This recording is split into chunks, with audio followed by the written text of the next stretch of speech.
Hello guys, আমার কাছে আমার দুই দিদি ভাই এসছে দক্ষিণ দিনাজপুর থেকে।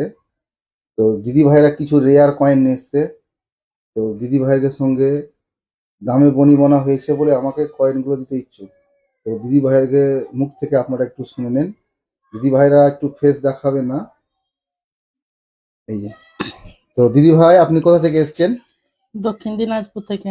দক্ষিণ দিনাজপুর। তা আমার পরিচয়টা আপনারা কিভাবে পেলেন? ইউটিউব চ্যানেল থেকে। ইউটিউব চ্যানেল থেকে। তো আপনারা কটার সময় এখানে এসছেন?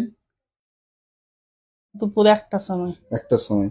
তো বলছে দিদি ভাই যে আপনারা যে কয়েনগুলো নিয়ে এসছেন, এই কয়েনগুলো টোটাল বিক্রি করে কত টাকা আমার কাছে পেলেন? 50,000 টাকা। 50,000 টাকা। তো দিদি ভাই যে কালেকশনগুলো নিয়ে এসছে একটু আপনাদেরকে দেখিয়ে দিচ্ছি। এই দেখেন, 10 টাকার কয়েন, বড় 10 টাকার কয়েন। এটা 50% সিলভার, এই একটা নিয়ে এসছে। তারপরে এই যে ক্রপ সায়েন্স কংগ্রেস নিয়ে এসছে। ক্রপ সায়েন্স কংগ্রেস 5 টাকার, আপনারা একটু ভালোভাবে দেখলেন। ক্রপ সায়েন্স কংগ্রেস 5 টাকার কয়েন। একটা 1982, আপনারা বলছিলেন যে 1982 দেখতে পাই না, এই দেখেন 1 টাকার 1982, এই কয়েনটা নিয়ে এসছে। এই কয়েনটার দামই আছে 20 থেকে 25 হাজার টাকা। ঠিক আছে, আপনাদের কাছে থাকলে অতি অবশ্যই আপনারা আমার সাথে যোগাযোগ করবেন।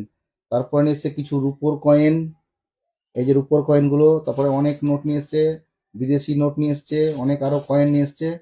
তো দিদি ভাইরা, দুই দিদি ভাই এসছে। তো দিদি ভাই, আমার কাছে সবাই কয়েন বা নোট বিক্রি করতে আসতে পারে? পারে। অবশ্যই পারে। পারে। তো সবাইকে একটু বলে দেন যে আমার কাছে যেন নোট কয়েন সবাই জানে বিক্রি করতে আসতে পারে, কোনো পারে। ভয় নেই। না। কোনো ভয় নেই, না। সবাই আসতে পারে। পারে। হ্যাঁ, যেটা যেরকম দাম আছে সে সেই হিসাবে দামটা পাবে। হ্যাঁ। ঠিক আছে দিদি ভাই।